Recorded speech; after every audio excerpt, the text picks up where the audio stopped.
Hello and welcome. You are watching Business Plus here on News9 Live. I am Krishna Kumar, and over the next 45 minutes or so, we're going to give you some of the biggest stories from the world of business, economy, finance. And we begin with a very special story, and that is the story of the firsts of many kinds that the Indian Institute of Technology has now brought about.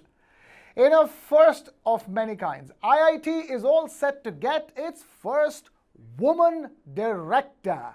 Preeti Aghalayam has been appointed as the director in charge of the IIT Madras Zanzibar campus. The Zanzibar campus of the IIT will be the first offshore campus of IIT Madras, and Preeti Aghalayam is an alumnus of IIT Madras, where she completed her BTech in chemical engineering.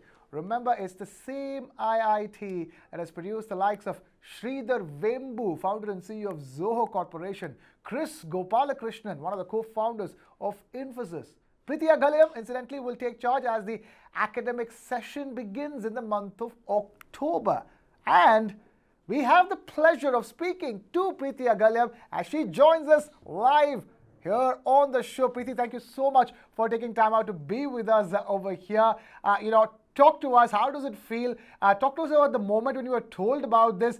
It's a first of many sorts. It's the first offshore campus of your alma mater, and here you are heading it. Thank you so much, Mr. Krishnakumar, for having me. How was the feeling? It was equal parts exhilaration, excitement, intimidation, and that lot of fear as well of the unknown. And it's like jumping off into uncharted waters. But I must say, I'm really excited, feel very supported by the Institute and all my friends and family, and also the many new friends that I've made here in Zanzibar over the past several months that we've been in discussions about this. Right, Preeti, tell us about, first of all, help us understand what the Zanzibar campus is all about. What is an IIT offshore campus? How does it work? And your vision and mission for the Zanzibar edition of IIT. Sure. I think the thoughts about an international campus have come mostly from the NEP 2020 and the further deliberations by various committees about how it's worthwhile an exercise to internationalize our, we're top ranked in the country, but also diversity adds a lot of very different benefits in academic institutions. And we've been figuring out how to bringing the globalization, internationalization of academics. And one of the ways, one of the biggest steps we can say we can take is to go put a full-fledged physical campus abroad. We've been in discussions, at various levels about an activity like this. And the Ministry of Education, in fact, put out sort of a call saying that if you're a country that thinks that you can host an IIT campus, write back to us. And the government of Tanzania Zanzibar was one of them that reached out in a very specific, very encouraging way, and with the Ministry of Education in India and here and IIT Madras. We've been in several discussions. So, of course, the vision is that this will be, the degrees will be from IIT Madras, and the sanctity of and everything that that means will be held over here. The strength of our academic programs, the rigor of our selection processes for both for students and for faculty will be brought to bear over here. It's a new region. We share an ocean, by the way. So, you start swimming in the Indian Ocean at some point, you'll get to Zanzibar. But I think it will be this to serve the educational needs of this region in a very meaningful and impactful way. Maybe even a game-changing kind of way will be very important. But the most important aspect that we would like to consider is that it's about the students. It's about making sure that the really smart students, which we will select into cohorts of which we'll select into this campus, get the best education, get the most aspirational careers at the end of the time that they spend with us. Of course, IIT Madras alumni, and you've mentioned a few of the big names here already, they are what are contribute in a big way to our continued success. And we hope to get the same sort of, Right. experience for students over here. Right.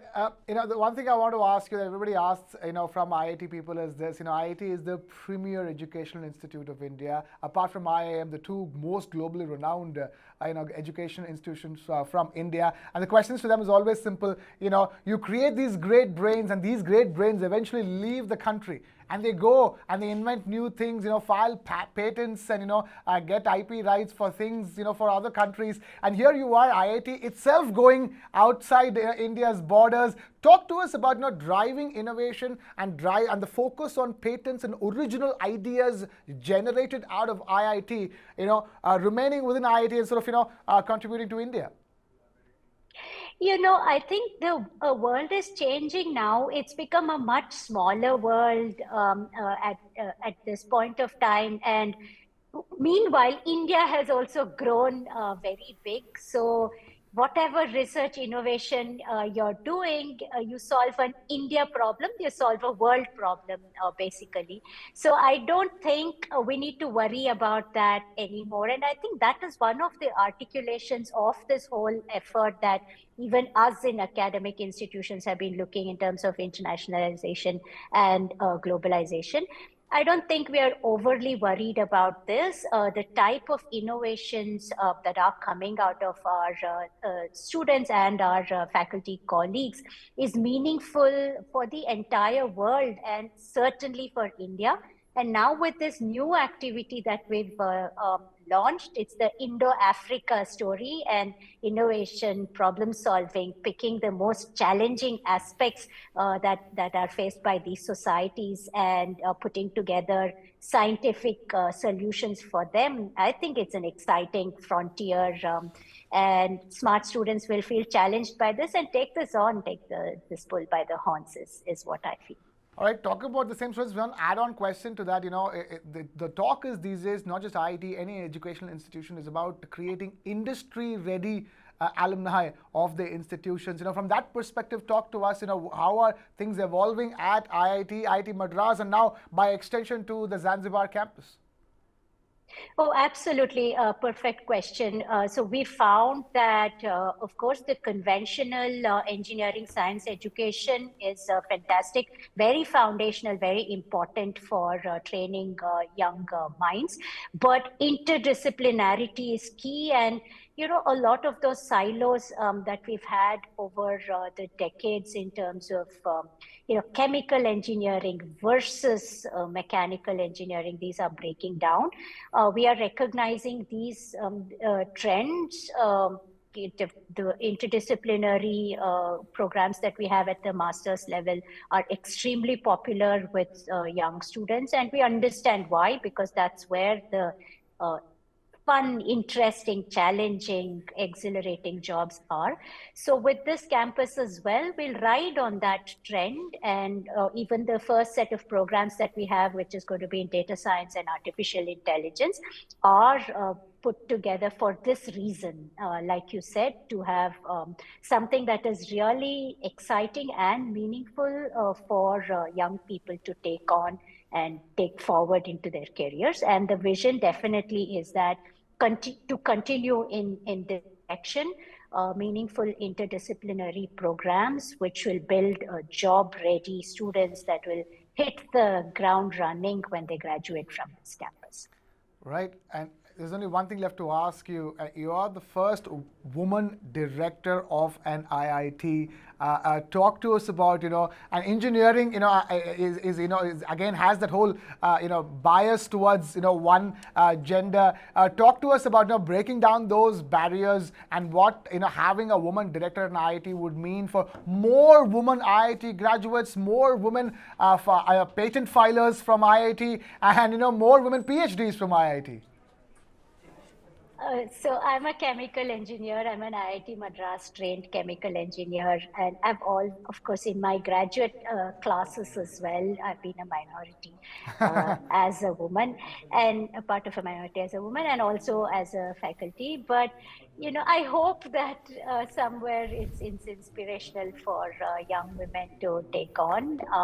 There are many challenges that we have to sort of encounter and cross before our society becomes absolutely gender equal.